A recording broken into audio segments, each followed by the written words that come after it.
নমস্কার, Surajit academy YouTube চ্যানেলে আপনাকে স্বাগত জানাই। সমস্ত কৃষক বন্ধুরা যারা শস্য বীমা প্রকল্পে আবেদন করেছিলেন, আপনাদের ব্যাংক অ্যাকাউন্টে শস্য বীমা প্রকল্পের টাকা ঢুকতে শুরু করেছে।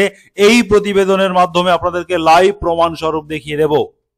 গত সপ্তাহে আপনাদেরকে একটি প্রতিবেদনে জানিয়েছিলাম যে বিভিন্ন জেলাতে কৃষকদের টাকা ঢুকতে শুরু করেছে, শস্য বীমা, বাংলার শস্য বীমা টাকা ঢুকতে শুরু করেছে।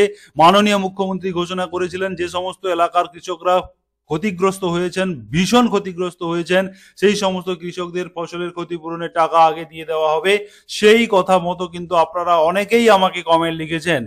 অন স্ক্রিন আপনাদেরকে দেখাবো। আপনাদের মধ্য থেকে আমার সেই প্রতিবেদনে আপনারা কমেন্ট লিখে জানিয়েছিলেন। রূপজান মল্লিক জানিয়েছিলেন আমি 28,000 টাকা পেয়েছি, অতএব ইনার অ্যাকাউন্টে কিন্তু 28,000 টাকা অলরেডি ঢুকে গেছে তিনি জানিয়েছেন। আপনারাই আমাকে কমেন্ট লিখে জানাচ্ছেন। এবং পিবি রক তিনি লিখেছেন 72,000 টাকা পেলাম। এবং এখানে পাল স্টুডিও লিখেছেন আমি 16,390 টাকা পেয়েছি। আবার অনেকে লিখেছেন যে আমি এখনো পাইনি বা আমাদের ডিস্ট্রিক্টে এখনো টাকা ছাড়া হয়নি। এটা কিন্তু আপনারা অনেকেই কমেন্ট, প্রচুর মানুষ কমেন্ট লিখছেন, আপনারা অন স্ক্রিন দেখতেই পাচ্ছেন। অতএব শস্য বীমা প্রকল্পের এই মুহূর্তের যে আপডেট রয়েছে, আপনাদের ব্যাংক অ্যাকাউন্টে অলরেডি টাকা ছাড়া শুরু হয়ে গেছে, বিভিন্ন ডিস্ট্রিক্টে অলরেডি ঢুকে গেছে, আপনারা অন স্ক্রিন দেখতেই পাচ্ছেন।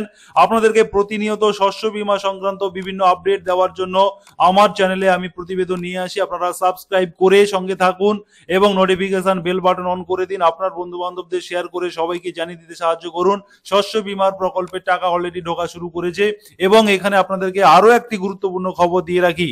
অন স্ক্রিন আপনারা দেখতে পাচ্ছেন নবান্ন থেকে একটি নোটিফিকেশন দেওয়া হয়েছে, যে নোটিফিকেশনে বলা হচ্ছে যে শস্য বীমা প্রকল্পে আওতায় যারা রয়েছেন বা যাদের ক্ষতিগ্রস্ত হয়েছে দানা ঘূর্ণিঝড়ের প্রকোপে, যাদের ফসল ক্ষতিগ্রস্ত হয়েছে, যে সমস্ত কৃষকদের, প্রতিটি কৃষক তিনারা আবেদন করতে পারবেন, শস্য বীমার আবেদন করতে পারবেন। তার ডেট এক্সটেনশন করা হয়েছে 30 নভেম্বর 2024 পর্যন্ত, সেই ডেট আবারও বাড়ানো হয়েছে।